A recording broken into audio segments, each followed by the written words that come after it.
I'm Tom Kelly, and very special friend of mine, longtime friend of mine, Mark Lipsky, has been doing comedy shows for us for the last 5 years, and we're so grateful for everything he has done and given us. And tonight is no exception. These 10 comedians for $10 thing have turned out to be quite popular, Mark. All his ideas. So for $10, you got to get a laugh somewhere along the line. I also want to mention that we have Kelly Center Irish coffee now, whiskey not included. This is in a partnership with our Community Cup coffee roasters. They employ people with different abilities to roast the coffee, grind it, and package the coffee, and we sell it here for them. So we're down to our last 5-pound bag. There's more coming next week, but if you're interested, it's $15 and it's a full pound. We have it up here at the up at the counter. So again, thank you all for being here. Amanda's got some housekeeping announcements, and then we'll get started. Thank you. All right, thank you, Tom. And welcome, everyone. I'm Amanda. For the metal chairs, we have chair pads. They are available at the counter in the back. We also have a snack and drink vending machine in the back corner. BYOB is permitted. We just ask for a $5 per drinker donation to help support the venue. Do we have any first-timers in the room? First time at the Kelly Center. Wow, I love seeing that. That's great. Well, welcome. Hopefully it won't be your last. Kelly Music for Life is a 501c3 nonprofit organization.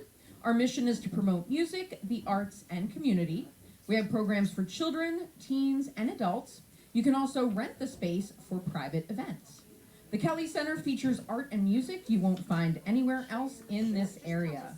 We also provide educational opportunities for students interested in audio, lighting, and video technology. Many of our sound and video techs are high school and college students. Tonight, our student techs are Addie, Katie, and Molly. Yeah, they're doing a great job. Just some housekeeping notes. The restrooms are back there in the hallway. The hand dryers are very loud, though, so please use paper towels during the show. The Kelly Center is a listening room. That's my favorite thing about the Kelly Center, is you can actually concentrate and hear, you don't have to deal with bar noise or anything like that. So please silence your phones and step outside to make or take a phone call. Our walls feature the work of local artists for the months of November and December. We are celebrating our 5th anniversary in the Kelly Center with multiple artists featuring the music, arts, and community theme. Thank you, artists Gene Burke, Dave Fraser, Kathleen Emerson, Barb DeLuca, Dan Cavalieri, and Jack Creighton for sharing your work with us. If you would like to show your work, contact us. Open jams at the Kelly Center. They are free to attend and participate. Every month we have a bluegrass jam, the new slow jam, Django swing jam, drum circle, Irish trad sessions, and open mic night. These are free to play or just listen and enjoy. Some upcoming shows. Kelly's shows in November are sponsored by Nolan Painting, and we appreciate their support. We are celebrating our 5th anniversary at the Kelly Center with some amazing shows. Coming up, we have the Carlisle Family Band, Jill Solbiel, plus Jackie the Joke Man from the Howard Stern Show with Derek Lee and more. There are printed flyers with the fall lineup. Sign up for our email newsletter and get all the show information at kellycenter.org. The Kelly Center thanks our premier supporters, Haverford Township Civic Council, the Radio Agency, JMC Fund, the Connolly Foundation, Joel Perlish Photography, and your contributions. If you or your company would like to support our work, please contact us. If you'd like to make a cash donation, jars are in the back. You can Venmo or PayPal. Just use the QR codes on the donation jars or hanging on the pillars in the room. Joel Perlish is our house photographer. We have photos. Yeah, he's the guy with the camera if you didn't notice him. We have photos from every single Kelly event on the photo link on our website. We have over 40,000 photos that Joel has taken, and he loves to take snapshots of people whenever he gets the chance. So it's yes, Joel. Professional photographers don't take snapshots. No, sorry. They take professional pictures like this one. Okay. All right, well, now for what we've been waiting for, some comedy, and I think we all need to laugh right now, right? So it's going to be a really fun night. For the past 5 years, he has brought comedy to the Kelly Center. During the pandemic, he successfully pivoted and created streaming comedy shows for us. His resilience is remarkable. Earlier this year, he suffered a stroke, but he refuses to let him keep him away from the Kelly Center. He is our forever friend. So please welcome him back to the Kelly Center stage in Havertown, Pennsylvania, Mark Lipsky.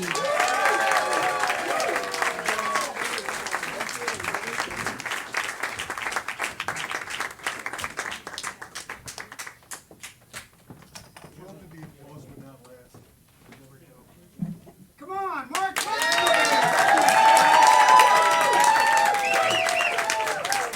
Everybody, nice to be back. Thank you. On stage at the Kelly Center. Yeah, we all need a laugh. Let's bring up the guy in the wheelchair. That should go. My last time on stage here was in February. Since then, I have lost 10 pounds and 2 feet. So, yeah, it was not a good time for me to dress up in Halloween and think I would have a costume nobody would recognize. I gotta tell the story of the stroke because so many people said, where you been, what happened. On April 19th, which was the day of my 50th class reunion anniversary for Central High, Rob Zipkin right there. Oh, it's Central High people. Nice, nice, nice. I went back to my old alma mater at Ogontz-Onondaga in North Philadelphia, and we're walking around the school being led by students, and I notice my left foot's going straight, my right foot is doing like a wonky 45-degree thing. And I was very concerned, and I said, you know what, I gotta go. I just gotta go. So I waddled out to my car. And I decided I was going to drive to Bryn Mawr Hospital, because I'm like the hospital, 13 miles away. I didn't know I was having a stroke. So I drove from Ogontz-Onondaga down the Schuylkill, Roosevelt Boulevard, down the Schuylkill, got off at City Avenue and said, hey, I don't get out here enough. I'm going to stop for a Mama's cheesesteak. So I drive to Mama's cheesesteak, I go inside, I order a cheesesteak, I sit there and wait while they cook it, get it, throw it in the trunk. I figure, let's give me a couple aspirin, send me home, I'll have a Mama's cheesesteak. I drive to Bryn Mawr Hospital, I walk in, everything's working, arms, legs, all is cool. And I tell them what's happening, and a minute later I'm having a CAT scan. Then I'm having a brain MRI. And they said, Mr. Lipsky, you'll be staying overnight tonight. We're going to observe you and get the test results. I said, all right, a little drastic, but I trust you guys. Next morning they said, we think you may have had a mini stroke, another CAT scan, another brain MRI. Our mistake, Mr. Lipsky, you had 2 strokes. And at this point, I said, well, I knew something was up because I cannot move my arm or leg. So I'm in bed, and I said, all right, I'm going to be here a few nights. I call my ex-wife and tell her to bring my daughter to see me Sunday morning because she had to bring my car home. So I said to my daughter, and I know she was like broken seeing me, like not a normal daddom. I said, hon, I need you to drive the car home. I'm going to be here a couple nights. And when you get to the garage, I need you to open the trunk. And I need you to throw away a perfectly good Mama's cheesesteak. And she laughed, and that's all I wanted. I wanted her to know that Dad was okay. So here I am. I've been through one hospital, one rehab hospital, a nursing care facility. In the last 6 months, more women have seen me naked than in my entire 6 decades before that. And I'm here to tell you on behalf of everyone, no one is happy about this. Nobody has a good story to tell. The only good thing I can take away from it is I am really impressed with the professionalism of these nurses who have managed to suppress dozens of laughs, except for one who went, and then she just mocked like she was clearing her throat. So what I've learned is getting old sucks, and then you you compare it to the alternative, and it sucks a little less, and then you forget. So it all works out all good together. So I picked a great week to come back and spend a couple minutes on stage with you because, oh my gosh, what a busy, active week. World Series, the Los Angeles Dodgers won the World Series. Any Dodgers fans? Okay, 4. Let's try this. Anybody happy to see the Yankees get their asses kicked? I love Philly.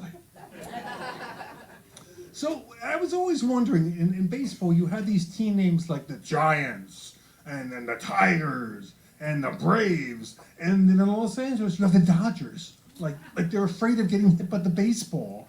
Like, that is not a very macho name for a sport. So World Series passed, Halloween came.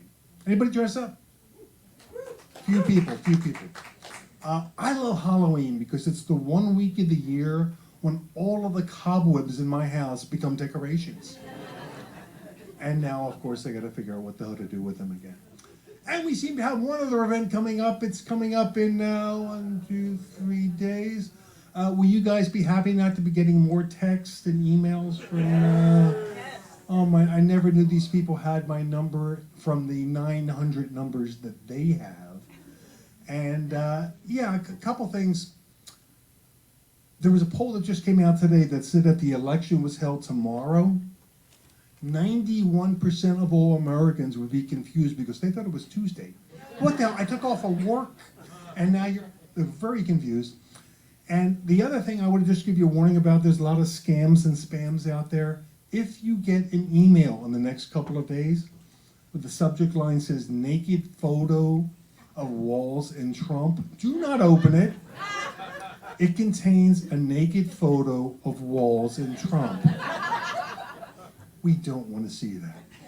So because the elections are so close and because I can't carry a tune, I figured I would finish a very short set tonight by singing a song. Oh yeah, this isn't going to go well at all. So here we go.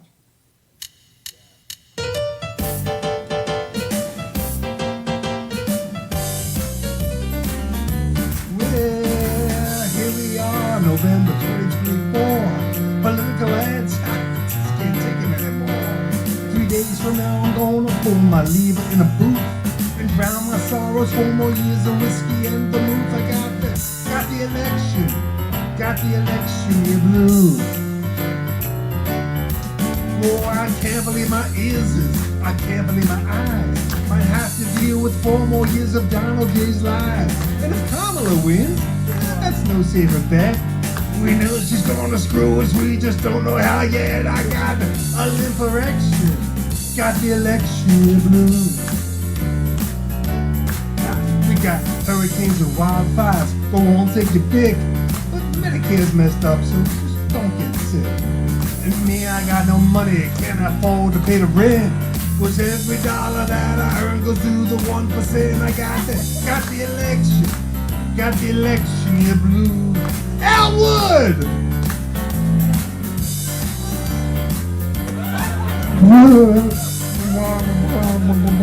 Somebody get that.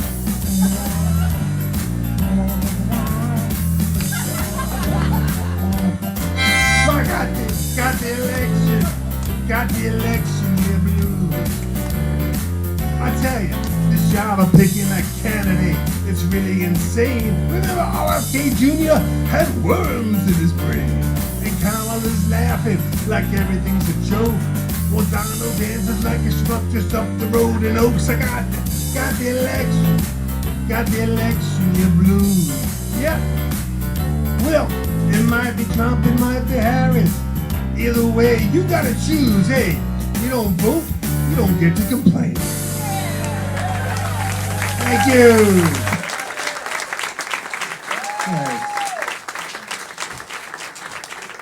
Well, that was something close to fun. I just said if I can't stand up, I really can't do stand up, and I certainly can't MC, but we got so darn lucky because we have a gentleman tonight to MC who has been here before as a comedy MC. He is a teacher. He is a comedian.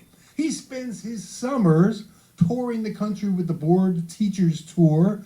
Funny as Yeah. And we are just, Tom, by the way, it's a good idea that I don't stay up here the whole show.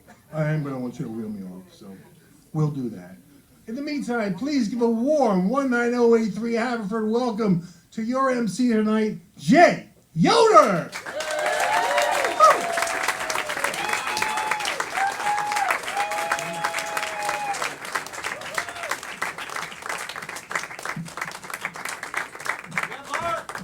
All right, keep it going for Mark one more time. Heck yeah. I didn't know he could carry a tune. That was all right. It was awesome. Look at us enjoying life like it's 2019 in here. This is beautiful. I've heard lore of Havertown's diversity, so we're glad you're here. Yeah, thank you. This is great. Give it up for yourselves coming out supporting live comedy. As he said, I am a public school teacher. I've been doing it for 20 years. Yeah, thank you. Thank you for my service. We have any other teachers in the house or just me? Hey, look at us. I thought we were all getting out. What do you teach? I teach 12th grade British literature and a film elective. Oh. Did anybody catch that? 12th grade British? These kids can read British literature? What school district do you work for?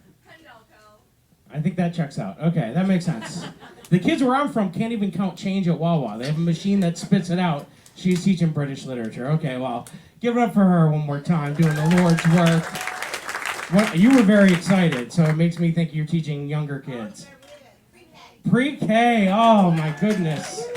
We'll hold our hands in prayer for you. That's how long you been doing it? Oh gosh. I know, it's been a long time. Has it? 19 years? Oh, 19 years? I'm at 20 years. Give it up for her. 19. British literature, how long? 19 years? Look at this. We got a consortium. We all can't retire, but we're all here, so that's fine. I'm just tired. What? Yes. I got out. You got out? Good. Give it up for getting out. That's great. If you've seen the movie Get Out, you might want to do that. Okay. No, that's great. 20 years. That's great. My wife's a teacher. She does learning support, and she's a sweetheart. They actually stay with them when they're freshmen until they graduate, and she had seniors in 2020, and some of them stopped coming to the Zoom meetings, and I'm like, that's great. More Netflix for you. What's the problem? I don't understand. But she was a sweetheart. She would actually go to their lawns and teach them through their screen doors. Right? And they graduated, and I'll tell you what, things opened up. We were out at a bar, and one of the dads of these students comes up and was like, Mrs. Yoder, you're the reason Jimmy graduated high school. I want to buy you a drink. Something that's going to hit you as hard as I know you wanted to hit my son. My wife was like, you better make it a double. How about that? No, I thought teaching was going to make me a better parent. Where are my parents at? Make some noise if you're a parent in here. All right. Make some noise if you're not a parent. Oh, there's the joy in the room. Okay. I thought teaching was going to make me a better parent. It's crazy. I mean, I grew up as like I didn't have a dad growing up. I was like a 80s latchkey kid, and I know you guys get that term. Some of the younger comics may not know. It just means I was raised by my TV dads, you know? I loved Married with Children. Yeah. Huge fan of The Cosby Show. Yeah. You get it. My fictional dad, also a disappointment. Yeah, that's true. That's true. No, it's great. I didn't realize how tough it is to be the kid of a teacher. Anybody here the kid of a teacher? Oh God, she won't even clap. She didn't want to make noise. She's like, I didn't realize. And my daughters, God love them, you know, they're 6 and 8, but I'm supposed to deal with 150 kids and then come home and be kind and patient to them? That's insane to me. Like it's so innocent, but it starts early. They'll be like, Daddy, I can't find my lunch bag. I don't know where my folder is. And like the only thing I can do at that point is look at her and say, whose fault is that?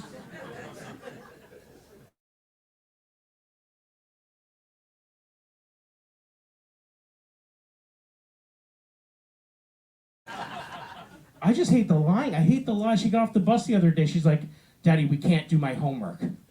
The dog ate my homework. I'm like, sweetheart, we don't have a dog. we've never had a dog.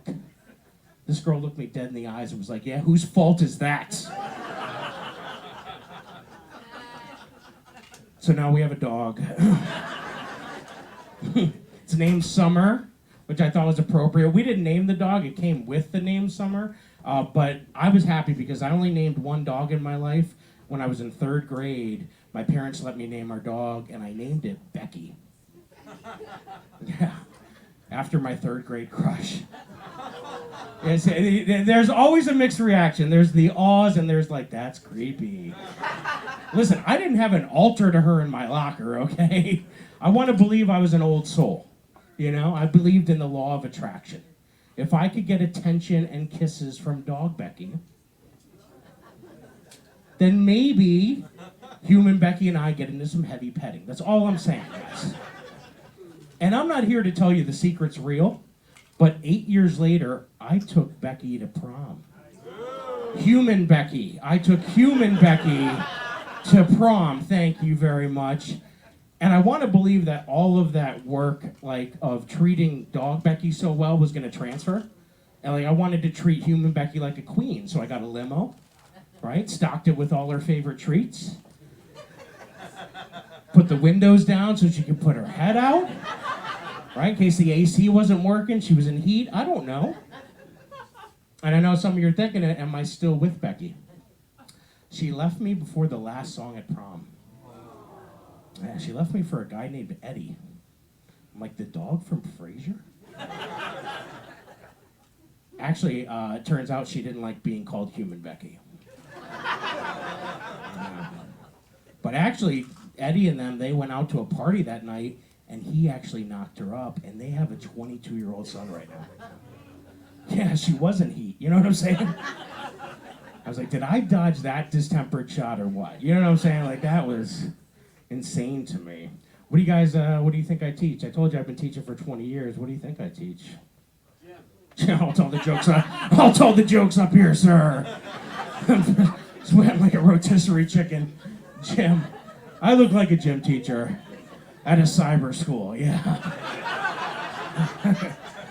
I'll give you a hint. I grew up in the 80s, I told you that. Coal mine regions of Scranton, Pennsylvania. Heck yeah. Good, that's a clap of someone who's been to Scranton. Usually it's an Office fan, and that's just not real. So clearly I teach Spanish and Latin. Yeah, you nailed it. You're like, este gringo habla español? Sí, cuidado. ¿Hay otra gente que habla español? No 7-day free trial of Babbel over here? Okay, that's cool. And my hillbilly uncle, when he found out how I spent my college savings, he's like, oh, Jay, that's real good. Spanish and Latin? Well, that means you can talk to the Spaniards and the Latinos. Oof. If you're not laughing, you would love my uncle. I'll tell you that much. That's crazy, though. It is insane, because parenting, like just being a parent even, I just don't know how to do stuff. Like, I thought I'd be better at it, and I'm not. Like, we took our daughters to New York City. You guys been to the Big Apple? Yeah. I know why they call it the Big Apple, because they're using it like my old roommate, like a bong. Right? It is recreationally legal to smoke marijuana anywhere. And I'm like taking my daughter. So we went to this hotel, and off the elevator rolled Cheech and Chong's grandsons. They're wearing like these NYU hoodies. There's a waft. And my 6-year-old starts sniffing. Daddy, what's that smell? Not a single chapter in what to expect when you're expecting. On that moment, I panicked. I was like, sweetheart, that's what college smells like. We got the heck off the elevator, right? They got us doing weird stuff now. Clap it up if you mess with that elf on the shelf. See, there was someone who didn't want to admit it. There's a pro elfer among us, and they didn't want to admit it. And I get it. I mean, I used to love it. You know what I mean? Like when I was a kid, I loved Christmas. I would hear footsteps on the roof. I'd be like, oh, it's the big guy. It was just my drunk uncle trying to get free Cinemax. Like, Ralph, hold it right there. I think I see a boobie. Younger comics, back in the day, there was a channel called Channel 19, and it was wavy. But for 1 nanosecond, you saw a boob. Yeah, and it was either Hulk Hogan or an actual boob. Either way, it was something. But like these guys have an elf on a shelf. I had a goof on a roof. You know, it's just a different vibe.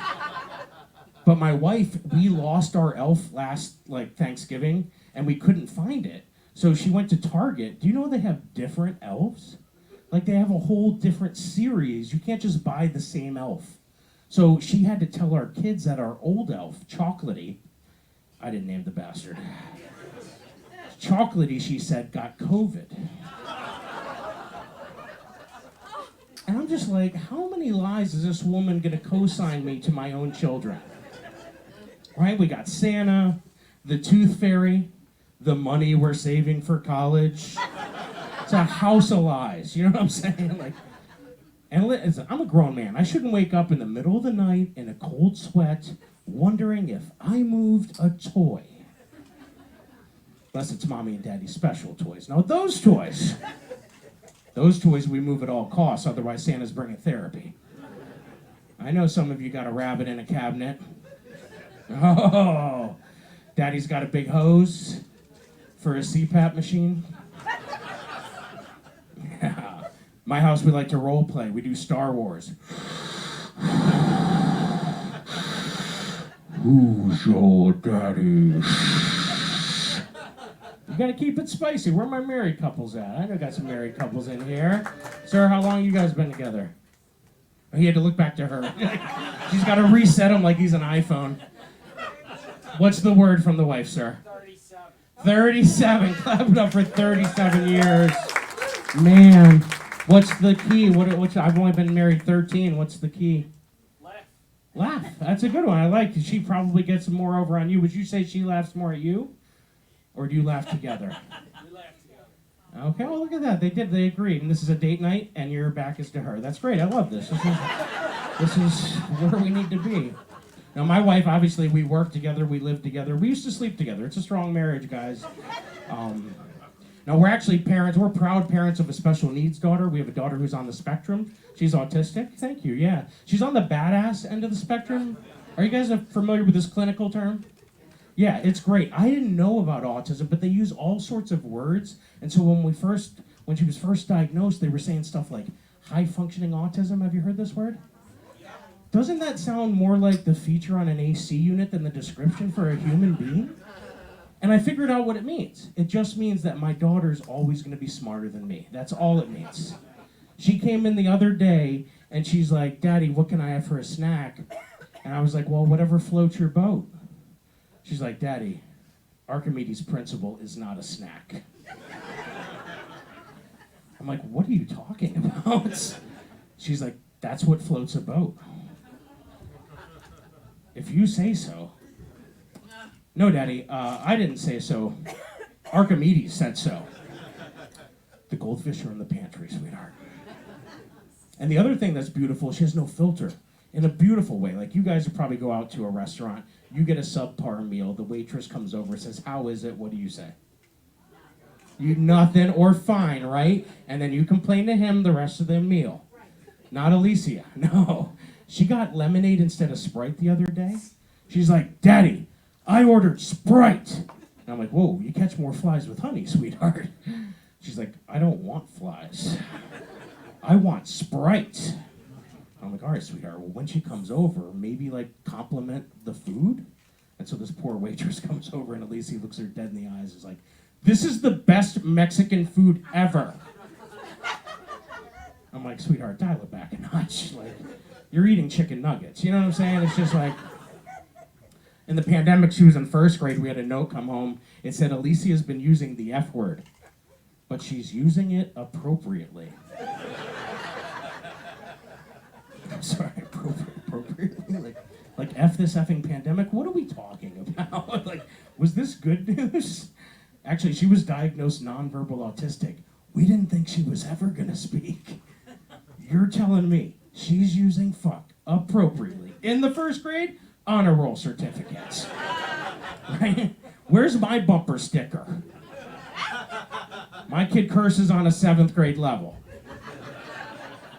You know, they don't tell you. They don't prepare. You know, you'll hear younger comics now. They're always using autism like it's the new R word. And I think it's because they're jealous. My daughter Alicia sees the world in a state they take drugs to visit. They call it a trip. She's a permanent resident. But like all the therapies are working, so now she has dual citizenship. Yeah, like you'll see a kid playing on a phone, and she's playing on a phone too, but she's also memorizing our Google Calendar. Yeah, which is cool. Except my wife and I are at that stage where we're planning sexy time. Yeah, we weren't planning on our teacher saying, "Hey, Alicia, what are you guys doing this weekend?" "Well, Mrs. Smith, we got a lot of sexy time on the calendar." Yeah, so now we call it filing our taxes. It's fine. It's fine. No, it's crazy. Autism just means, clap it up if you know someone with autism. Anybody know anybody with autism in here? All right, that's cool. Well, then you guys get it. It just means that they have challenges, right? Like I have challenges. You know my challenge? Low-sitting sofas from IKEA. I can't pronounce those names. I can't build it. If I get down there, that's a physics problem I can't solve. Right? Her challenge is the verbal tennis of a conversation, you know? Like I'll Pete Sampras the ball across the net. She'll watch it bounce all the way to the fence. And then she'll John McEnroe it into the goddamn parking lots. Right? And then she just wants to go read a book for the next 3 hours, right? But I just want to see her like volley the heck out of a conversation like she's Serena Williams, you know? Call me King Richard. I just want to see her thrive, you know? And you got to be careful what you wish for. I mean, we were in a busy restaurant last week. She grabbed me and she's like, "Daddy, can we talk about black people?" Yeah, it got real quiet just like that. Like, what's this guy going to say? And so I looked at her and I'm like, "Baby, as long as you promise not to say anything you've ever heard come out of your Uncle Dan's mouth, then yeah, you're allowed to talk about black people, much like he's only allowed visitors every other Friday." Oh, you got family there too? Cool. So now she gets up on a stool in the middle of the restaurant and she announces to the whole place, "I'm going to recite Dr. Martin Luther King's I Have a Dream speech." That's how her autism manifests. She must have gone on YouTube, she watched the video, she locked it in. I mean, we drove by a Burger King the other day and she's like, "Daddy, is that the 1969 Burger King logo?" I'm like, the hell if I know. I had to look it up on Google. She watches these videos by a guy named like John Peter that like does all of these logos. I'm like, this is crazy. So now we're all waiting in the restaurant for her to start the speech. And all you hear is, "In West Philadelphia, born and raised, on the playground is where I spent..." I was like, "Ooh, baby, that's not how that starts." And it definitely doesn't end with, "And keep my wife's name out your effing mouth." I'll be damned if I didn't have a tear in my eye. And we all gave her a standing ovation right there in the middle of that Popeyes. Oh my God. We did have a note come home recently that they were saying at school she started repeating back phrases she was hearing from other videos on YouTube. And so my wife and I decided no more YouTube. So I had to break the news to her, and I did it on her favorite activity, which was music. And I said, "Listen, baby, don't shoot the messenger, but no more YouTube." She had like a stage 4 meltdown. She's crying, but then she started doing all the strategies they were teaching her at school. She starts deep breathing, she's singing songs. The new strategy is to write or draw her feelings. So I had my joke book, toss it in the back, calms her down. She stops crying, I stop crying, we get to music. She gives it back, she's like, "Daddy, don't look at it." Well, I found it this morning as I was flipping through my joke book. And she wrote, "Sneaky plan to watch YouTube." But she didn't spell YouTube. She literally drew the symbol for the app of YouTube. And it's a 4-point plan. She didn't have concepts of a plan, guys. She has a 4-point plan. Okay? Step 1. Go in and check the status of the TV. Some background. On June 16th at 3:47 p.m., we lost power. She has not stopped talking about the day the Wi-Fi died in our house. And if she was going to go through with this plan, it better work. Step 2, get a knife. Is this a time to make a peanut butter and jelly sandwich? What's happening? Step 3, attack daddy. Oh. Okay. Step 4, after daddy moves out. Thank God, I'm still ambulatory, guys. I was like, this is great. Sneak into daddy's room and turn on YouTube. And listen, I was terrified at first when I read that. But then I watched her try to cut and butter toast this morning. And I'm gonna be okay, guys. I did call the school. I said, we need to up her annual goal for her IEP.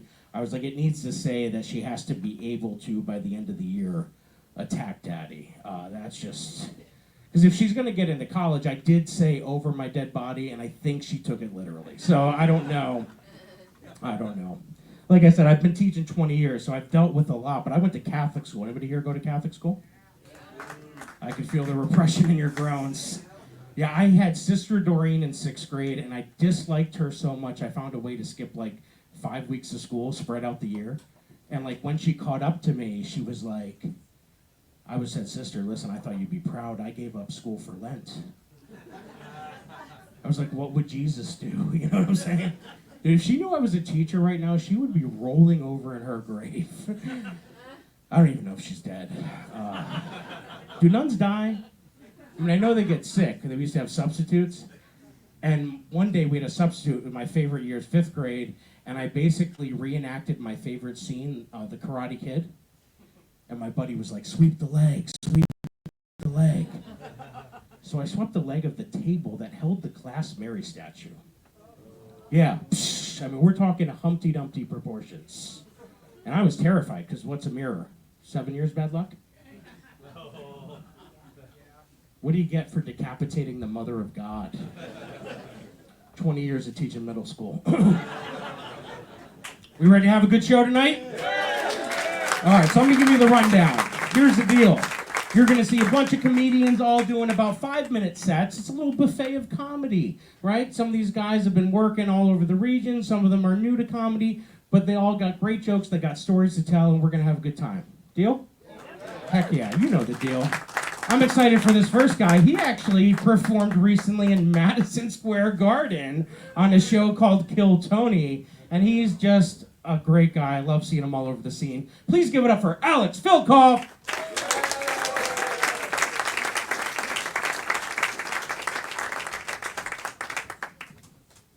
Hey, how we doing, guys? Let's go, man. I'm so happy to be here. I did perform at MSG like a few months ago. It's alright. You don't gotta clap. I got booed. It's alright. It wasn't too good. But I'm feeling good now, you know? Feeling good. Got here from work. I was wearing this hat, you know? Looked like a political advertisement. Can't do nothing no more. Can't even wear colors. I was walking down the street with a blue hat. Some guy looked at me. He's like, hey man, that's the wrong choice for our country. I was like, this is the right choice for my body. That's cold. Like, what do you mean? But nah, man. All right, you can't do nothing. Colors don't mean anything anymore. I was on the apps, right? Just a little gambling. I put everything on red.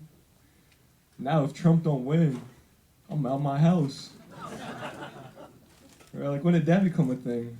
It's crazy. But I've been working. Anyone want to guess where I work? A gas station. This guy just lowball me? Come on, man. Gas station is crazy. Nah, man, I'm a comedian. Nah, settle down. It's not that good. I work at AT&T. Right, it's like somewhere in the middle, right? It's not a gas station, but you know, it's not good. I sell phones, because that's what people at AT&T do, you know. I feel like I'm a good salesman, right? Because my close rate is 104%. That means I do fraud. But it's all right, you know, customer service through the roof. I was working with this couple the other day, you know. It's mostly Russians, you know. My people, I'm Russian too, so it's not racist. You know, just gotta clarify. They all want like special numbers, right? Like numbers that end in 4s, 2s, 1s.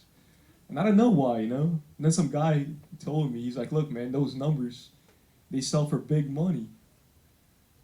I was like, well, I'm about to sell them for big money, you know?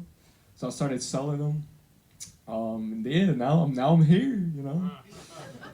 But no, a little about me, right? I'm from Russia. I moved here when I was a little kid, right? Moved here with my mom when I was like 7. And when we flew into the country, I had to fill out a lot of paperwork, right? Well, my mom did. I was a kid. And I remember my mom was like filling it out, and it said, "Are you a citizen?" Nah. "Are you a resident?" Nah. "Are you an alien?" Mom was like, "That's us." I was like, wow, what a start. You know, and then I went to school, and I was very shy for the first couple of months, very shy. Sat in the back. I didn't have to, I just chose, you know. Then I remember some kid said to another kid, he's like, "Hey man, what if aliens are real?" And some other kid chimed in. He's like, "What if they come to America?" And I was just sitting there. I was like, bro, they're already here. Right? So now I'm here, you know? I've been flying a lot. I flew to Alaska like 2 weeks ago. Free will, baby. But when I was on the plane, you know, I was just walking down the aisle, and I think I realized something, right? I feel like kids sitting first class is a waste. Right? Like, why are you crying? You made it. Right? I don't got that money. Let's switch. I feel like I've been kind of struggling lately, financially. That has to be the worst way to struggle, right? Because, like, if you're struggling physically, people help. If you're struggling mentally, people say stuff like, "We're there for you." If you're struggling financially, everyone's like, "Good luck." I was at dinner with my friends, you know. That's how I knew it was bad, right? We just eating. Then we got the check. My friend was like, "Hey, man, I got it." My other friend was like, "Nah, man, I got it." Then I was like, "Yeah, man, you got it." Had to end it there, you know? Can't let the cycle continue. I'm gonna end it off on this for you guys. I don't know how much time I have, but it's not much. You guys struggle with allergies? Anyone? Yeah. Right now it's bad, you know, because the heat was heating. You know? I don't know, my nose was stuffy, right? My throat was dry. That's not good. But I got food allergies too, right? So I'm struggling year round, right? I feel like the food companies, they don't make it easy on you either. Like, you ever read a nutrition label? It just says, "may contain." That's like saying, how bad do you want it? All right, I'm gonna end it off on this. I changed my mind. I've been doing comedy for a little bit, not too long. I did a roast battle like 2 weeks ago. I feel like I'm not too good at those, you know? Because when I grew up, I always had a positive attitude, you know? Like, my teachers always told me, "Hey, man, keep your head up. You're gonna do good," right? Like, you can always change. You can be good. So I did this roast battle, right? I came into it all positive. This guy came up. First thing he said, he's like, "Hey, man, you a bitch." And I just looked at him. I was like, "Hey, man, I can change." Yo, that's it for me, guys. Thank you.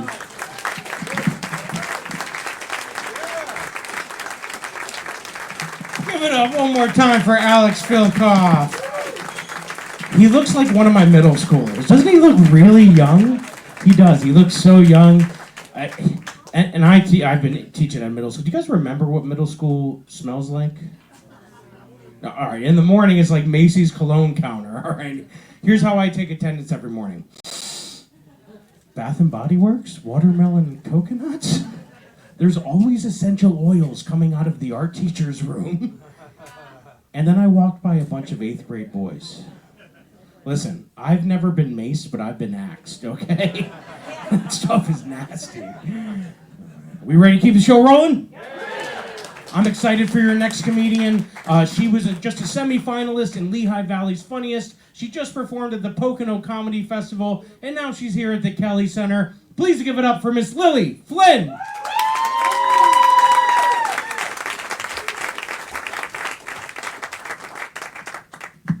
Hello. How are you guys doing?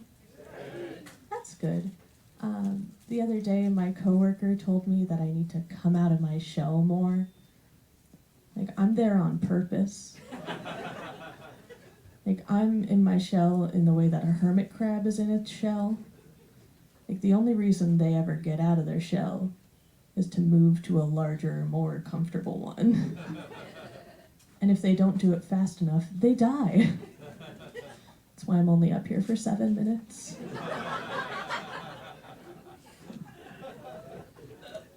Life has been kind of weird lately. I keep finding spiders in my shower. And like their numbers are increasing because I refuse to kill them. So I just think I can't kill anything in the buff. It's just far too intimate. It's a right reserved for the man who wrongs me the most. I feel like I'm getting like chummy with him though, you know? I see him, I'm like, oh my gosh. Is that a 9th leg, or are you just living in my bathtub?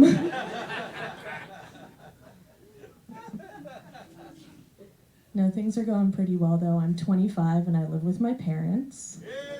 Ooh. So I'm crushing it. By it, I mean my will to live. No, my parents just got a dog recently, and it's their first dog. I went with my mom to take her to the vet, and the vet was like, okay, so like she's good where she's at, but if she gains any more weight, she's gonna be a little bit chubby. My mom was like, no, she's perfect. She's like a daughter to me. And like, it's just been really beautiful to see my mother raise a daughter for the first time without giving her an eating disorder.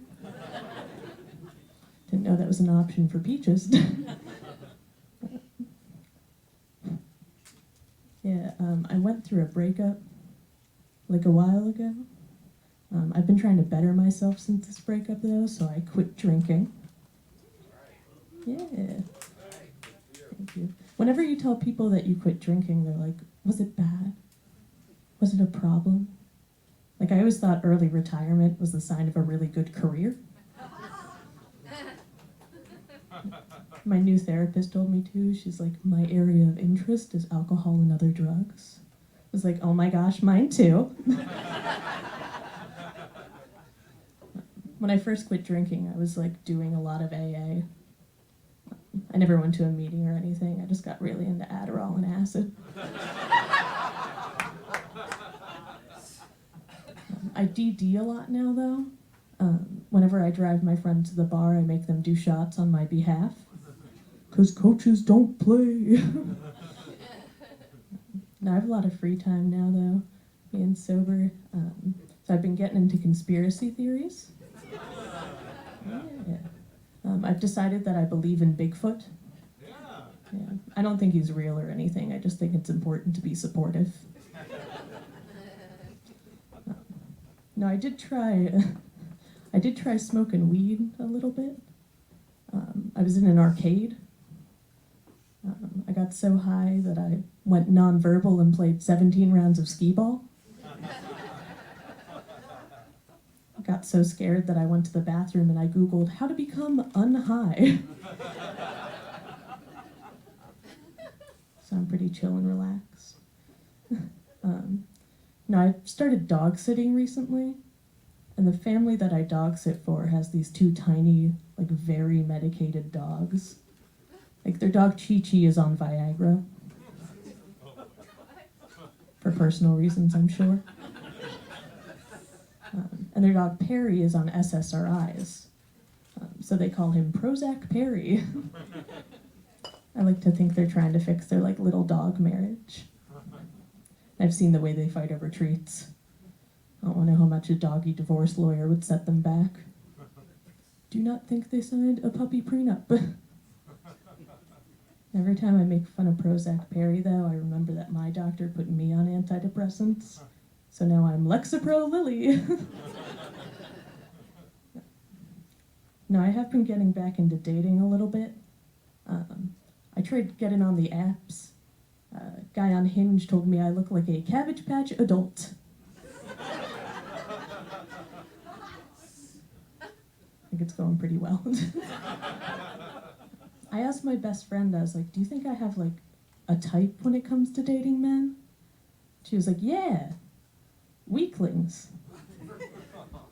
And she's really detail-oriented. She specified both emotional and physical weaklings. And she's right, too. I like him pale, lanky, and a little limp in the wrist.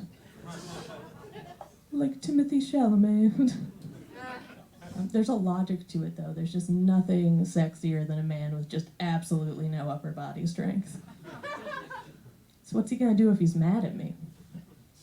Like, put your arm down, you'll break your wrist, baby girl. To plie towards me like a spooky ballerina. It's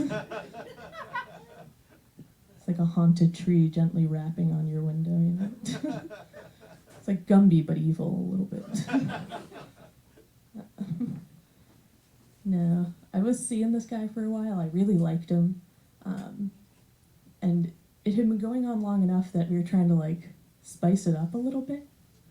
And he asked me, he's like, do you like to be, like, called anything in bed? I was like, no, not really. Like, do you? And he's like, yeah. If you want to, you can call me Master. So we're getting into it. And I'm like, Master has presented Dobby with his penis.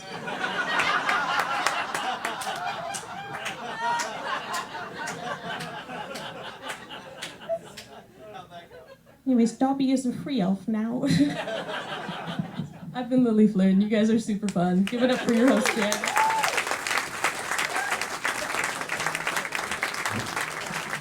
Give it up for Dobby. Give it up for Lily Flynn, guys. Come on. Heck yeah. I wanted to see if that was going to be the nut that cracked some of you open. I feel the tension. We're all waiting for Tuesday to get the hell off. I get it. Ma'am, how are you doing tonight? Awesome. Are you drinking or just water?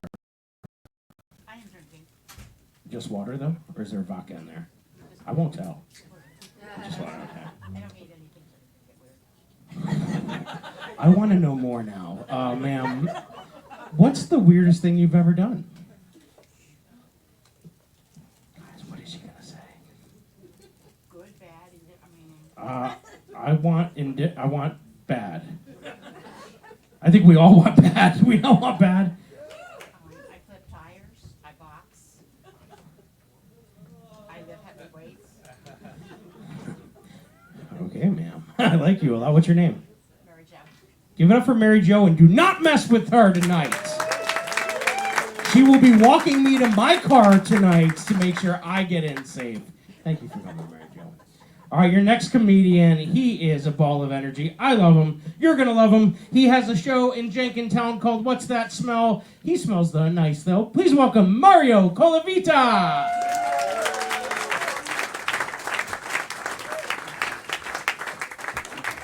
Hello, everyone. God bless. All right, so as soon as I came in here, I was like, this might be the only show that my mom would approve of and come to. That being said, she is not here. She is not here. Nope, she does not approve of any of this. Just kidding. So, my name is Mario. That's a fun name to grow up with. My dad's a little crazy, right? And God bless Mom. She divorced him when I was like 5. Thank God, thank goodness for her. But you know, she's a great mom, fine dad.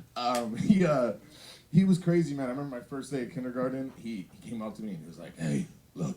That's how he talks. You know, drugs and partying. What are you gonna do? He was like, "Hey, man, look. If anyone says, 'Oh, where's Luigi?' or they make fun of your name, I want you to punch them right in the throat, right? And I was like, at that point, I trusted him. I was like, gotcha. Immediately, you can expect, I go into kindergarten, someone's like, oh, where's Luigi? Bang, got him. So that was my first day of kindergarten, got suspended. Not super cool. Not super cool. Now I have a minor drinking problem. I don't, no one to blame, but Twisted Tea. Anyone else in here drinking Twisted Tea? I know no one is. I know no one is. I know no one is, man. So, with that being said, yeah, my parents got divorced when I was young. When I was 18, my mom met my stepdad, Charles. He's a good guy. He made me step Jewish, which is awesome. Which is awesome, man. I remember when I first met him because my mom never brought anyone home, right? Super cool for doing that. And she never brought anyone home. And then when I was around 16, 17, she was like, hey, to me and my brother, hey, I'm going to bring this guy home. I really like him. I want you to meet him, right? And I'm like, right, I'm 16. I'm like, doing that shit. And then he comes in, and the first thing he says, he goes, hi, my name is Charles. I've been divorced 3 times. I go, all right, bad start. And I was like, is it you? Like, did you divorce him or did they divorce you? It doesn't matter. And then he goes, I love your mom. And I go, ew. I go, that's gross. I go, gross. And he goes, I'm Jewish. I go, you're in. Does that mean I'll be step Jewish? He was like, yeah. And I was like, I was like, all right, bet. So yeah, he's been a good guy for these past couple of years. So growing up, me and my brother, it was just, like Jay said, I was also a latchkey kid, which is crazy. I feel like when I was a latchkey kid, it was a lot less cool than when Jay was a latchkey kid. I feel like if neighbors found out, it wouldn't be great for my mom. Great mom though. Okay, don't let that fool you. Either way, we'd have the same meal every day growing up, right? It was a boiled chicken breast, no salt, no pepper, and then a boiled bag of rice in the same water, because if we were to pour that out, that'd be a waste. So that's what we ate every day, right? And me and my brother, it didn't taste good. It just kind of tasted like nothing and made you not hungry. So like that was enough for me and my brother. And we would eat this thing up every single day, right? Every day. We get older, we meet my stepdad. He's in the food industry, right? So everything changed. And he's making like escargot for Thanksgiving, crazy stuff that I've never even thought was possible. And we're down at the beach one time. I'm 21 at this point. And I get super drunk, right? And I wake up in the middle of the night. I'm hungry. I go downstairs. I look in the fridge. What do I see but my favorite and only meal growing up, right? It's that chicken and rice. Big Tupperware full of it. I ate the whole thing. Happily eat the whole thing. Again, tasted like nothing. I'm not hungry though. And then I'm woken up in the morning and he comes in, he goes, why'd you eat the dog food? I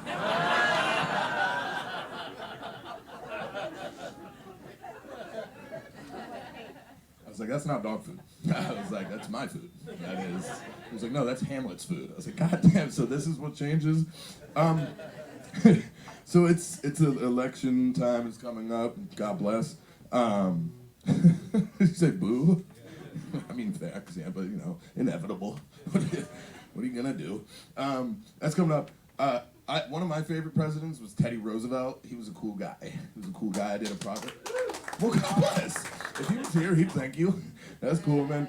Fun facts about Teddy Roosevelt. Loved waffles. Huge waffle guy, right? Loved them. I don't know. I know facts about him. I did a project on him. Another fact. He invented the teddy bear, right? He loved to hunt bears. He was out, killed a cub one day, like, I'm gonna stuff this and give it to my kid. He'll love it. And wow, was that a good decision? And then, but the coolest fact is he's going to give a speech, right? He's going to give a speech the year he's about to be elected president, right? Big, thick leather notebook, right? And he's reading through it, he's preparing, puts it in his jacket, he goes up to give the speech, bang, he gets shot, right? Gets shot, falls down, gets back up, right? And he continues the speech. The book saved him. The book stopped the bullet, and he finished the speech, right? What president didn't do that? John F. Kennedy, Abraham Lincoln, all those guys. All right, so I'm going to leave you on this. After all of that, I know you're probably thinking like, oh, this guy's a bum. He doesn't have a job. Wrong. I'm the best preschool teacher south of the Mississippi. God bless. God bless, man. Thank you. And the kids are the best, man. The kids are the best. One morning I go and I'm talking to one of the kids, right? And he's like one of the kids, he's like, he's a little bit advanced, so he kind of sits by himself a lot, and he like just thinks and does whatever, and he's sitting, and I go, hey man, what are you doing, right? And he goes, I'm watching the traffic. I go, that's cool. I was like, all right, word, can I watch a traffic with you? He goes, yeah. And I asked him, I go, randomly, I ask the kids all day long, random questions. And I asked him, I go, what do you want to be when you grow up, right? And most of the time, the kids will be like, for like 20 minutes, they'll do that. And I'd be like, spaceman. That's usually how it goes.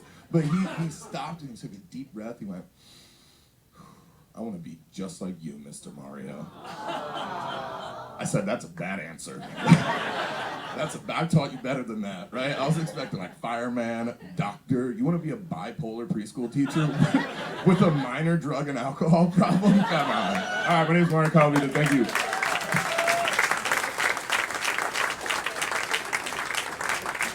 Give it up for our our other preschool teacher here tonight. Good. And they'll attest. I mean, I don't know. You guys know these kids are different, right? You know the kids today. Some of you have them. They're a different breed. Especially with the phones. Like, we have a no cell phone policy in my school, British literature. Do you have a no cell phone policy? I mean, in theory. Yeah, right? That's how it works, right? In theory. Because they all have Chromebooks. They don't need that. You're like, oh, you need to look something up, use your Chromebook. I caught a kid resting it on the inside of his Chromebook the other day, and I went full teacher voice on this kid. I was like, Jimmy, I see what you're doing. Put it away or it's mine.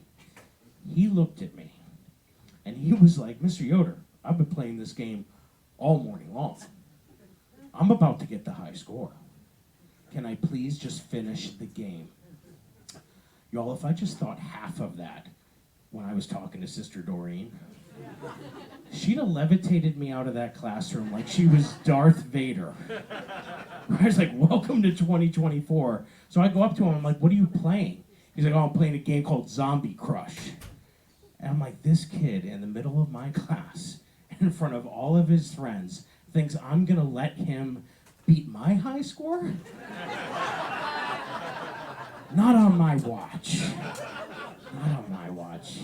All right, so we're gonna keep this train rolling. I'm very excited for your next act. She was a semi-finalist in Best of the Burbs out at Soul Joel's in Pottstown, and she's here tonight performing for you. Please welcome Meredith Styer.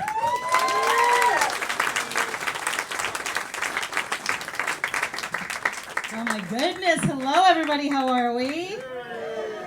Good. Oh my goodness. You are the whitest crowd I have performed in front of, maybe ever. I'm gonna do my best to work with this, but I have to be honest, I'm used to like the reverse Get Out vibes, where it's just like me in a sea of 100 black dudes. Not just any kind of black dudes either, like the scare my stepmom out of an elevator kind of black guys. I just like the 50-50 odds of getting home safely or getting laid. You know, either or, it's okay. White guys, don't tighten up. We're gonna be okay tonight. You're gonna be fine. Promise. So, yeah, I started doing comedy this year, actually. I've been on stage for a good portion of my life, but never doing stand-up. I struggle sometimes doing stand-up because I do have pretty severe ADHD. Anybody else in the crowd have that? Okay, hang with me. I got 7 minutes. We can do this together, I promise. I noticed that I started doing some different things. I kind of diagnosed myself initially, like I do some weird things, like you guys probably do laundry every week, yeah? I just get a 6-pack of underpants delivered from Amazon on Mondays. Just heard somebody say there's 7 days in the week, and I'm like, that is true, but I prefer a little no undie Sunday. So, sir, it's okay. It's Saturday night. I'm fully strapped in. You're safe. 12 hours from now, front row could have been a totally different scene. So just everybody relax, take a breath. No, I actually got diagnosed through TikTok. That's how I found out I had ADHD. It also, to be fair, it diagnosed me as an autistic black lesbian lumberjack, too, so not totally accurate. And no, ladies, sorry to break your hearts, I am not a lesbian. The clogs usually throw people off, but no, I really, really, really love men. And again, women, don't be afraid. I love black men, so I'm not after any of your husbands here tonight, so everybody is safe. But yeah, no, I think TikTok, one of the reasons that I loved it so much was because when I would start to go through my feed, I would realize, like, this is not what normal people look at. Like, how many of you can spend a half an hour watching somebody clean a pool? And I can. Hours. Landscaping. Did anybody watch somebody, like, leaf blow for 45 minutes and then go outside of their own house like, man, I really wish somebody could get out here and blow the leaves. That's what I should have been doing. But anyway, but yeah, the The definitely not being a lesbian thing, I knew from a very young age that I was not a lesbian because I love men. So much so that I'm pretty sure that that's why God made me fat, so I wouldn't be a slut. I told that joke last week with my mom in the audience for the first time, and she literally looked at me and went, "Hey, that's my line." And I was like, "How come it didn't work for you, Mom?" I'm just kidding. I'm not kidding. She is a total hoe. That's not a joke.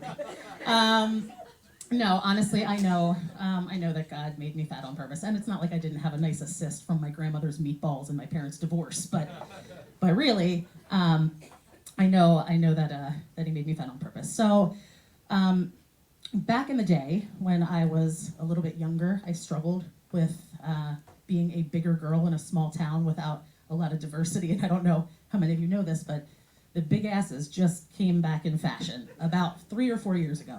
It was different in the 90s. It was very different in the 90s, actually. And I think that because I'm pretty much perfect otherwise, God had to do something to keep me grounded. I just think He maybe took it a little too far. Like, I have a hard time fitting on airplanes. Haven't been able to ride a roller coaster in like 10 years. It's more like gravity. Gravity is what's keeping me grounded. And you know what? I notice a lot of people get a little tight when I talk about it. Ladies and gentlemen, I'm killing it. I made like $800 this year in comedy. Do not feel bad for me. When I tell you this is the only thing, like, God made me fat because if He didn't, I would have been like Anna Nicole.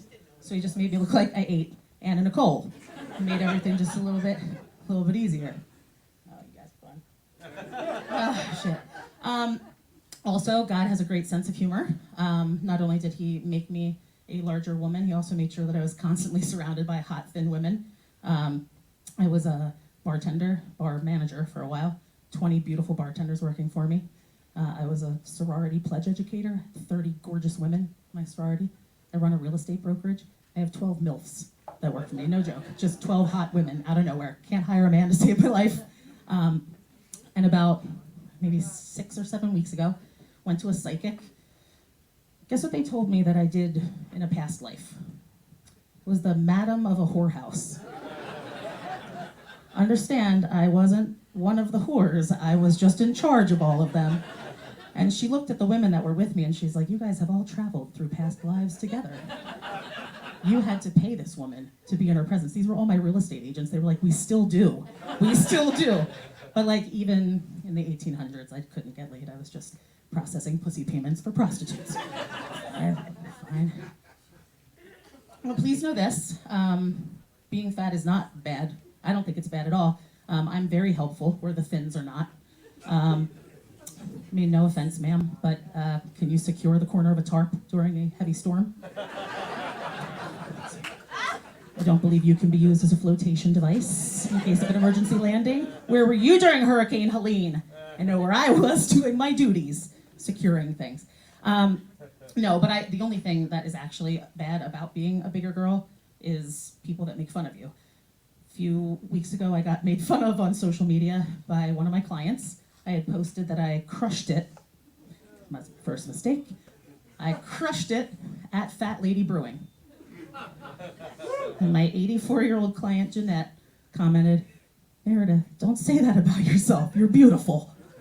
I was like, "Yeah, I know I'm fucking beautiful, Jeanette. Thank you very much. It's not, you can be both of those things."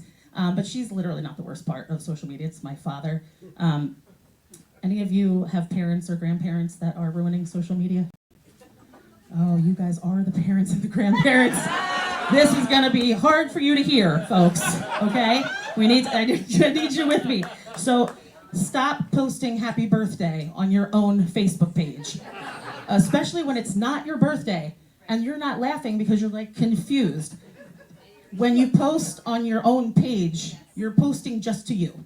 And so then when you go on somebody's page that's posted happy birthday, you're like, "Well, happy birthday." Well, my father Ken had 11 birthdays in 2023 because he kept just posting to himself. The worst part was when he first got Facebook. Now I have to monitor this man. This man is brilliant. He was one of the top real estate brokers in Chester County for 50 years. He's built over 100 homes. Smart man. I started noticing his very first post just says "potato" in all caps. What? Next post says potato soup. I'm like, oh, okay. Potato soup recipe. Yeah, some of you are getting it. He thinks that the post section is a search engine. So my father is a professional, but he's also a little bit of a perv. And I'm like, I start to panic at this point because he's miles away and does not answer his phone ever. And so I'm like, here's the next post is coming. It just says, at-home nurse. Oh, shit. Pretty nurse. At this point, I'm just getting the keys to my car because I'm ready to drive over. Prettier nurse. Latina nurse. And then it was RVs that hold 8 people. He got off of there. So anyway, ladies and gentlemen, my name's been Meredith Styer. You've been amazing. Thank you so much.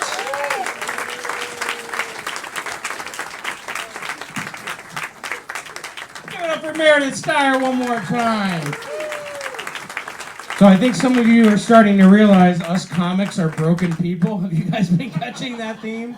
It does not. It's for all of us. I mean, listen, my parents, they both met when they were my mom was trying to be a nun. My dad was going into the priesthood.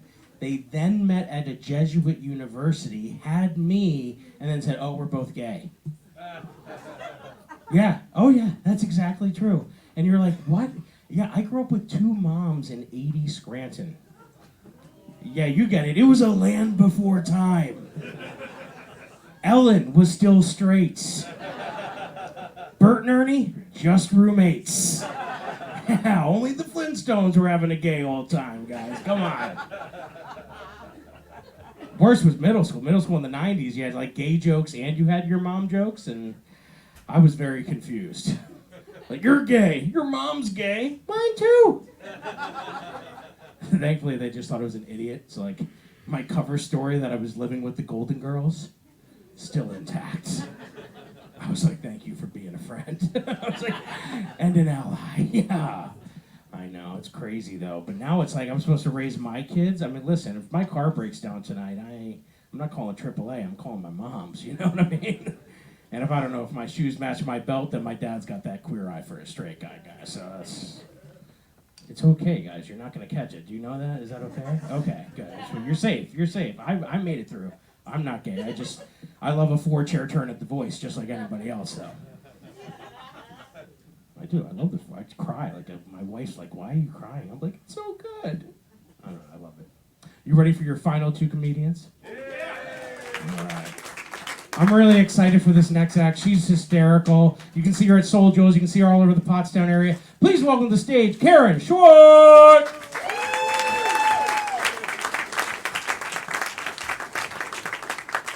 Oh my goodness. Thank you. You did hear him tell you my name is Karen, right? Oh my God.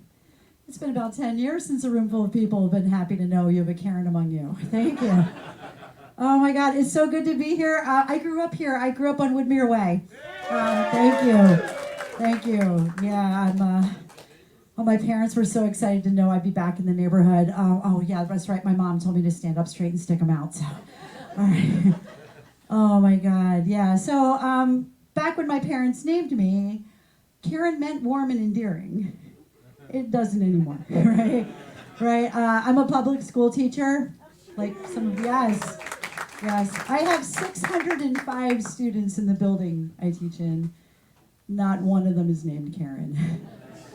And nor will there ever be ever again, right?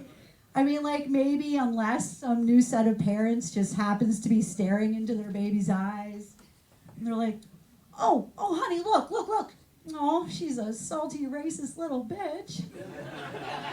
Oh, she's got her Ring camera aimed at the Hispanic neighbor's quinceanera. Oh, and she was just elected president of our homeowners association. Oh my goodness, you guys. Yeah, I'm not in charge of an HOA. Hell, I'm not even in charge of my classroom. I mean, seriously. Having my name be an insult word for 10 years has made it impossible for me to accept a compliment. Like on my way here, someone said, oh, those are cool boots. So I just felt like I had to vomit all this information at them, like just nervously, because I didn't know how to handle that. And I was like, oh, well, thank you. I got them on Amazon. There was a coupon code for 5% off. And then if it doesn't work out for you, maybe I could talk to the manager about it, but it just was really weird.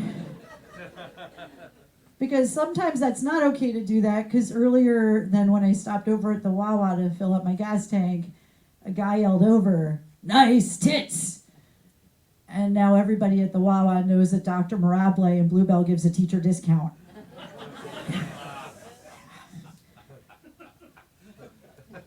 Yeah, I've been teaching for 26 years. Thank you. I've been teaching for 26 years. I'm teaching some of my former students' children. I'm a grand teacher, right? I'm going to make that a thing. And a lot has changed in 26 years, but the biggest thing I'm noticing that's changed is the language that we're supposed to use with our students. Like, for example, instead of calling them our students, we're supposed to address them as our friends. You know, "Hi, friends, welcome, friends." Friends, huh? Yeah, feels like a stretch. You know, like, to have your friend piss in the corner of your classroom and then try to gaslight you about it? Or have a friend take your Sharpie and draw a penis on your table? Try to convince you it was already there? Yeah, that's a new one. Yeah, I have friends outside of teaching, but they're comics. So my friends outside of teaching just say things to me like that they tell me I look like olive oil and Howard Stern had a baby. That's a rough room too.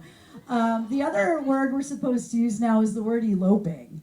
Like, growing up, I always thought eloping was like romantic and like when two people like Marilyn Monroe and Joe DiMaggio like ran off, you know, to get married. Now we use eloping differently. Now eloping is like for when your classroom cat kid is hissing at you and running away, giving you like both guns blazing. You know, I've been to graduate school. I know how to handle these things. So I know to just slowly follow the eloper with my Gladware full of Skittles to encourage the eloper to return. I'm still paying for grad school, worth every penny. Yeah, the candy. I'll tell you, I'm so glad as a teacher we survived Halloween. You know, good on us. Yeah, Christmas is coming up, and that's one of my favorite times of the year for those Hallmark Christmas movies. Anybody else? Any Hallmark Christmas movie people? Yeah. I love those movies. I've always wanted to be the girl in one of those movies. I've been told, though, I'm not necessarily Hallmark movie pretty. I'm more of like a live better with moderate to severe plaque psoriasis drug commercial pretty. Get it? Kind of see it? Oh. The other new language we've had to adopt is, it's weird, because I've been told that I have ADD, which means that I have an attention deficit disorder. And those Chick-fil-A billboards, anybody else wonder why the cows can't spell yet? Bothering anybody else? Yeah, we're supposed to, instead of ADD now, we're supposed to call it an executive functioning disorder, EFD. So that means I'm effed. Which tracks. Like, that is true, I am effed every time I need to pass a test. I'll tell you, to keep my job, as many jokes as I make about it, I love my job. And so I get very anxious at the beginning of every school year because I have to take and pass 26 tests to keep my job every year. The good news for me is that I only am required to get an 80% to pass, which is excellent news for me. And I'm not sure if that's good news for you or your children. Because it just means, like, I'm 80% likely to save Braden's life with an EpiPen. Or 80% unlikely to have sex with one of the kids. It feels more than 20% wrong, you guys. My mom and dad, they're in Florida, and I feel like in Florida they're going in the opposite direction with language than we are here. Instead of sweetening and softening it like we are at school, they're going in a more alarming direction. My example being that we went to a park that should have been beautiful. It was like Longwood Gardens, and we walked through, and everything is amazing. And there in the middle of this place, there's a sign that says, "Please do not feed or molest the manatees." And I'm like, who Me Too'd the manatees?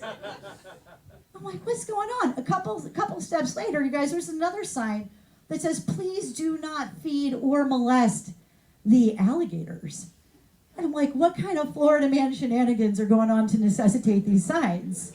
I mean, I feel like the manatee sign, that's more for the manatee sign. The alligator sign, that's more to protect us, because between the two, I would figure the manatee is the more gentle of the lovers. But then I'm like, no, wait, I'm a teacher. I am supposed to know what words mean. So I Googled the word molest.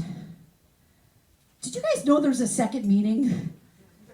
There is. It's bother.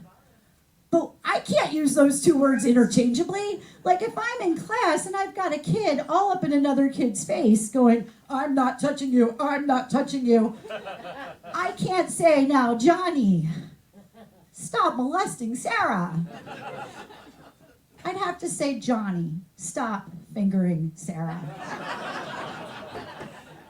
And then I would have to go and molest Johnny's parents at dinner time with a phone call. You guys, thank you so much. I've been Karen, and you've been 100% awesome. Thank you.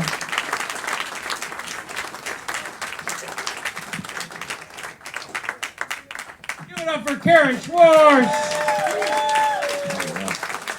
She's right. The words are messing me up because my daughter keeps calling me bruh every 5 seconds now. I had a kid the other day. I saw him in class. He said, "Say less." Did he just tell me to shut up? Man, I want to flip tires. You know what I mean? Like, did this kid? I was like, what? The other day I had a kid. I gave him a right answer. He's like, "Bet." Have you guys heard this one? Bet. I pulled my wallet out. I'm like, "You want the over/under on summer school?" Apparently, it just means okay. Then say that. I'm gonna start using lingo these kids don't understand. Hey, Mr. Yoder, what time's this class over? 1:15. I bet you won't figure that one out, Chief. Crazy. It's a weird world. Well, I'm excited for your last act. Your headliner. You ready for your headliner? Oh, what a treat. This guy's written for The Tonight Show. He used to write for Lilly Tomlin. He used to write for Betty White. He was on the original Gong Show, and now he's here at the Kelly Center. Please welcome to the stage, Steve Young. Woo!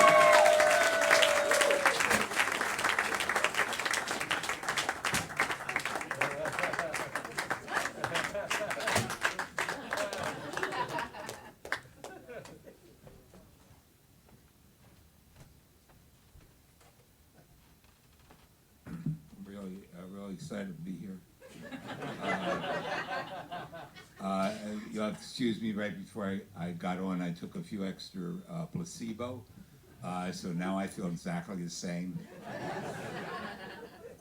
It's a smart joke. I'm a little pooped. I flew here on the red eye out of Ardmore. And I mean, it wasn't nonstop. We had a 3-hour layover at the Lanark Diner. Tried a cheesecake.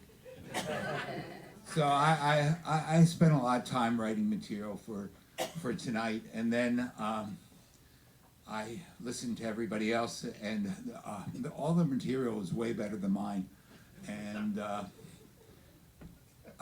I figured, why waste your time doing my lousy material?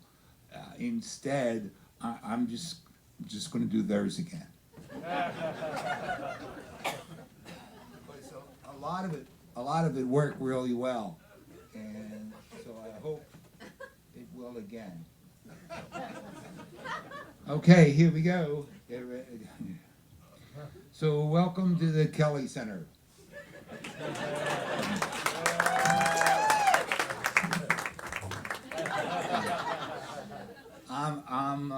I'm Tom Kelly, and we have Irish coffee. It's made by the Irish, and like that. Okay, I'm also Amanda. As soon as the transition is complete, so Amanda. For people who have really bony asses, we have pillows over here. here for you to sit on or sleep on. They're specially made by Mark Lindell, the pillow guy. So let's have some applause for Joel Perlish, the photographer, and his wonderful snapshots.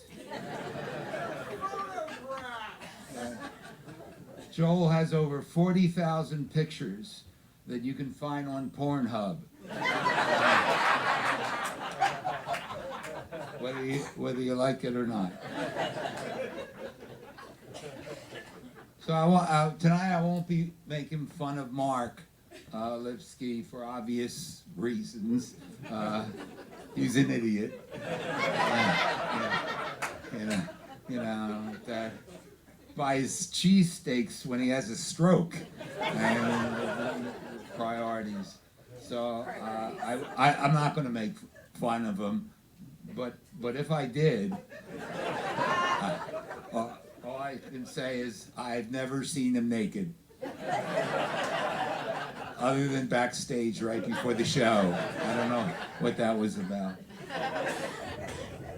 So I love the diversity here in Havertown.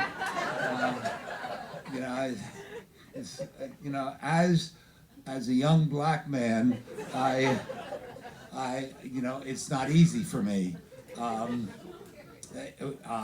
and because a lot of people will say that I'm not black enough, but there's a good reason for that. My mother was white, and my father was white.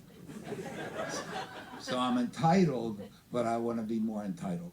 That's my political humor. But the black girls really like me, because you know what they say: once you go Steve, you can never leave. And that's because after I fuck them, I steal their car keys.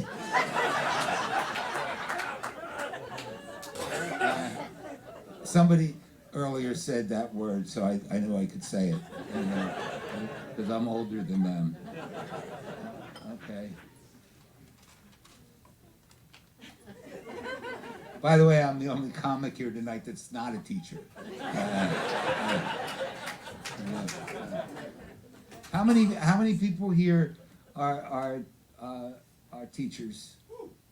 That teach British literature and film electives. Is there anybody here? The lights are. Sorry.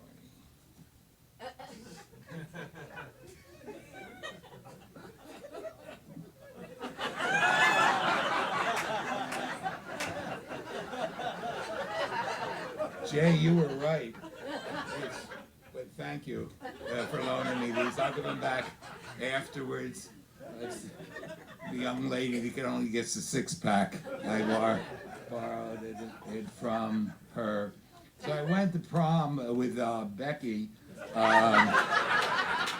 Becky the dog. She is really a bitch. But she's an alien, so she can change. Like that. Anyone married at least 37 years here? Anybody over here? Okay. What's the key to your marriage for so long?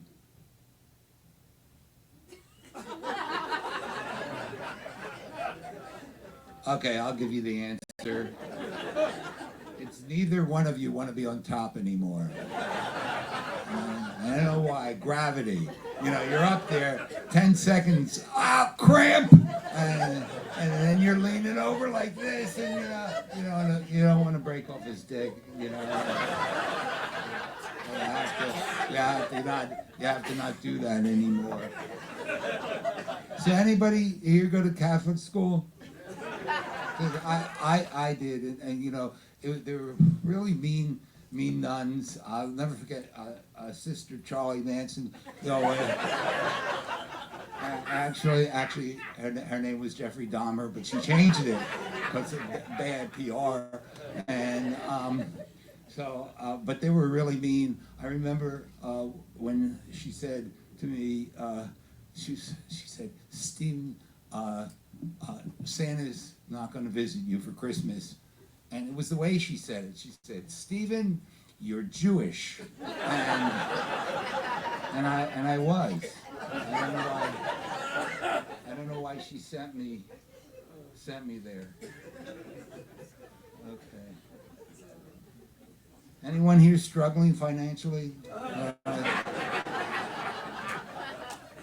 Because I want to tell you a true story. This is a true story. I was a Rittenhouse Square where there's a park, and this poor guy comes up to me, and you could tell, like, homeless, greasy hair, torn clothing, you know, and he said, can I borrow $1? And I said, borrow $1, right? He said, no, it's going to change my life. And I said, okay, here's $1. And I wasn't even thinking about a month later, I'm at the park, and this guy comes up to me wearing a 3-piece suit, slicked back hair, carrying a briefcase, very well-to-do, looked like a Wall Street broker. And he said, comes up to me, he says, you don't remember me, do you? And I said, no. He said, I'm the guy that borrowed $1 from you. It changed my life. And he takes $1 out to me. And I said, $1 and it changed your life and you're now like this? And he said, yeah. I said, well, how did that happen? And he went and he explained it, and kind of convoluted and all a lot of sense.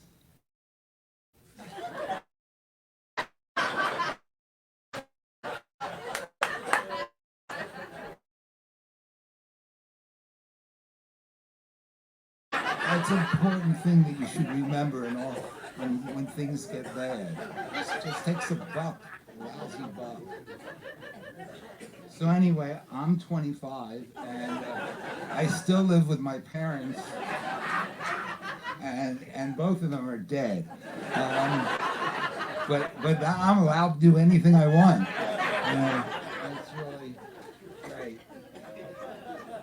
So I had a recent breakup, and I wanted to change, so I quit drinking. And this is true. I've been sober for 35 years. And it's not funny. That's true. Thank you. You're applauding my boredom. The only way I can get a buzz now is every week I get a colonoscopy.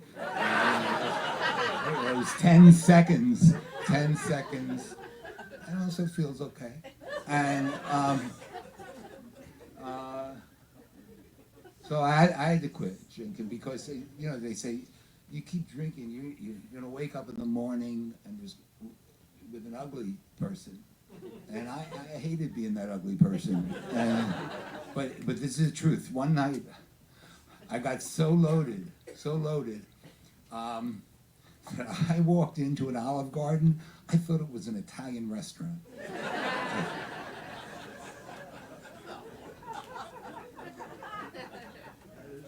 So I was in bed with my girlfriend,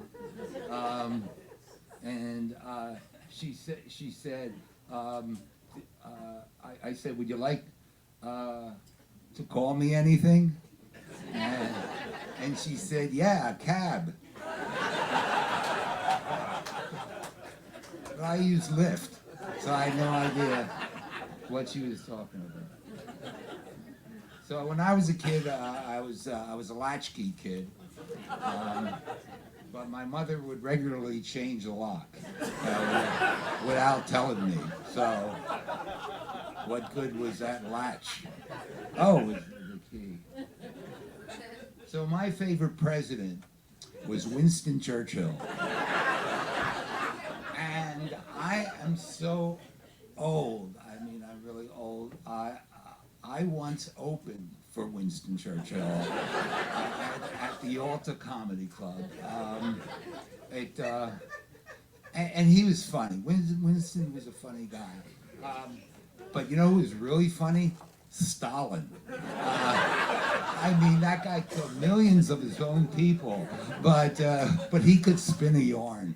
He was so funny. Okay, I don't want to throw you off. I'm not a lesbian anymore. That's all they did. Okay. Well, it's great to be here, and my favorite ever comedy club,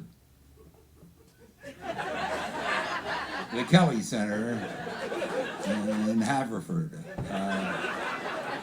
It's really great. I like coming here. I mean, I know I mispronounce it. It's Havertown, you know. Every time I come to Havertown, I say the same thing. Why? But it's a really it's a great place to live if you never want to do anything.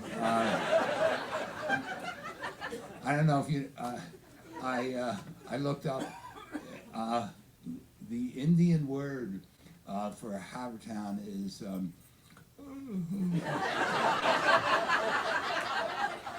I'm not going to spell it for you, but that's it. And I, you know, a lot of people think that the big places for comedy are New York or L.A., but those in the know it's Havertown.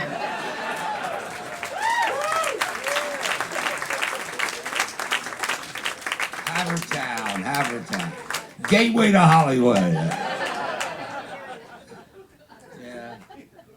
I looked on the city's website, you know, where it had the 10 favorite things to do when you're in Havertown, and there were only 3 things on the list. And 2 of them were Wawas.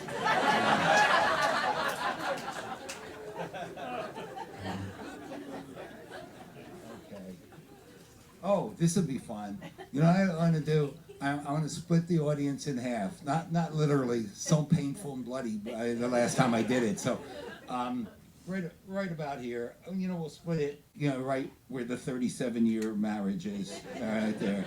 And what I'd like to do is this right side of the audience, right side, I'd like you to point at that. So when I say 1, 2, 3, go, point to the other side of the audience and say, "You ugly." This will work good, I'm telling you, okay? Ready? When I say 1, 2, 3, go, point and say, "You ugly." Okay, ready? 1, 2, 3, go. You ugly. Yeah, that works good.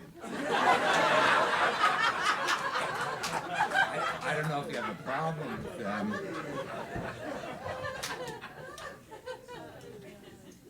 Okay. Anybody like Billy Joel? Yes. What's your favorite Billy Joel song? Piano Man. It's still rock and roll to Excuse me. me. Wait. Sorry. What was that? Piano Man. Piano Man. No, something popular. Theme from an Italian restaurant. Let me tell you about that. It was an Italian restaurant. It was a Chinese restaurant, but he didn't know anything on the menu, so he changed it to an Italian restaurant. It's a very sad story. So, anyway. What? Are you serious? You're an idiot. I just did. That was the joke. The guitar, I don't even play it. See, that's funny. And then you want another song. Okay. You want me to bring that back and then say something stupid about that song? Hey, why is sex better in a hotel? It's because you're with a hooker. Okay. Okay. I am old, and I know some. I'm probably older than most everybody here.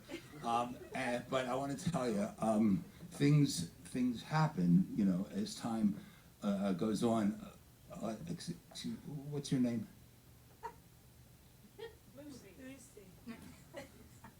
What was the big deal? I mean, it's not Karen.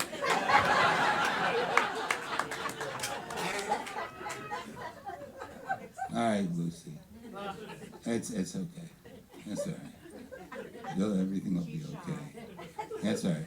Okay. Well, then I'm not going to make fun of you or anything like that. So anyway, Lucy, not yet. I want to tell you right now. I can tell everything looks good on you. You look terrific. Yeah.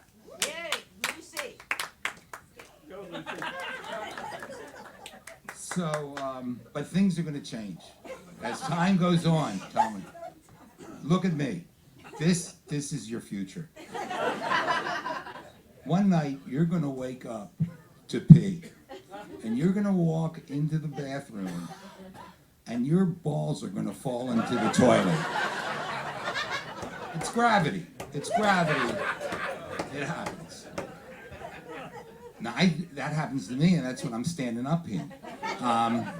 But I do have just, there is an operation that can actually bring it back up to, where, when you were a kid, and, tighten them all up. It's so expensive. So here's what I do, and recommendation, you can use it too. I have a slinky, and I attach that slinky to my balls. And when it falls into the toilet, it springs right back up again. Then I take my balls and I put them at the top of the stairway. And I watch the balls go down the stairway. It is so much fun to play with my balls.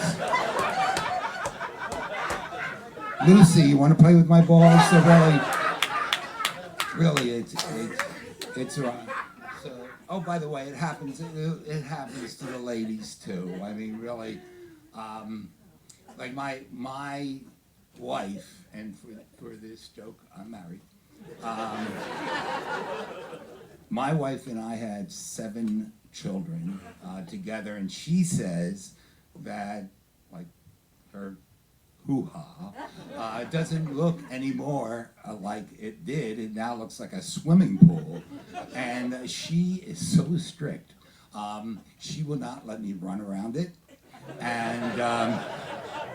and she makes me wait 30 minutes after I eat her before I can stick it right, go in. And the worst part is she closes for Labor Day,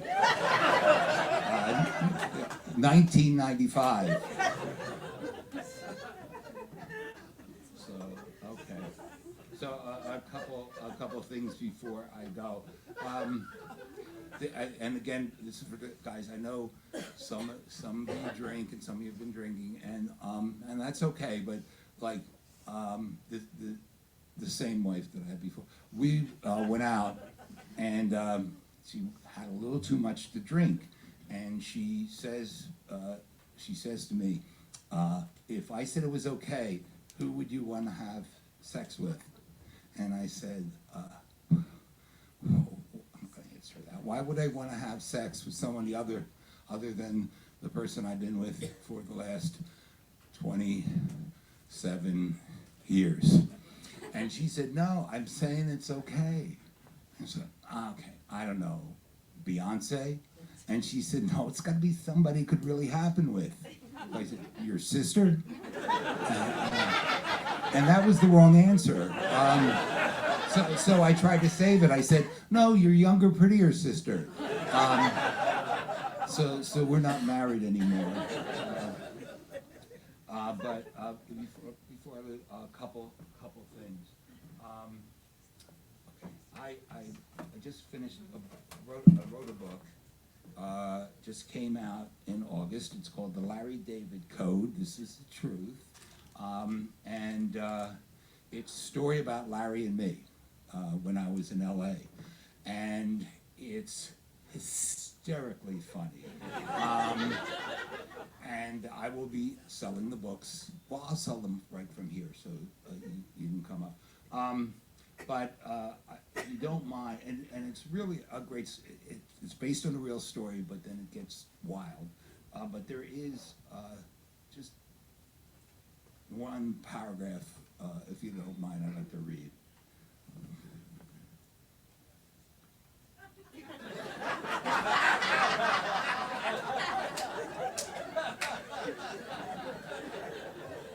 Wow, that is so important. And I will be selling these on the way. Couple things they want me to get off. Oh, that sounds bad. I mean, they want me to go home and masturbate. But before I go, a couple things. First of all, the Kellys are great. The Kelly Community Center is great. I've known Mark Lipsky for like 100 years, way back when we started the Comedy Works in Philadelphia in 1980 or something like that. Remember we were just toddlers when we opened that up. But that song that he did, that was fantastic, wasn't it? And I've seen Mark many times on this stage, and he's not funny at all. And but that song was really great. I mean, that's terrific. So I wanted to mention that. And also, I'd like you to give a hand for all the comics that were up here before.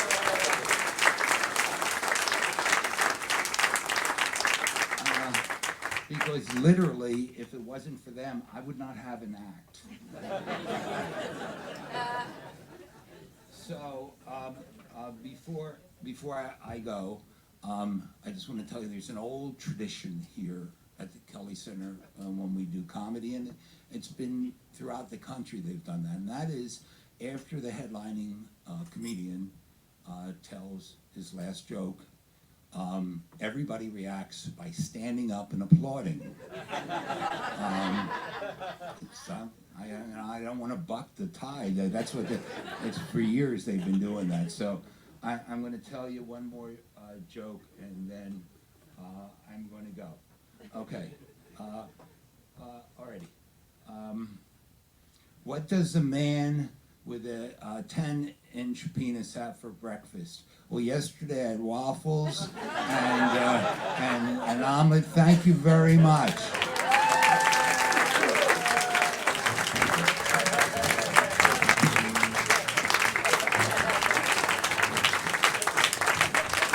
Thank you. That is so important to me. And it's even more important if you buy the book. 1 second. If you buy the book, you will get your picture taken. My lovely assistant will bring out, no, not you. Well, you can get your picture taken.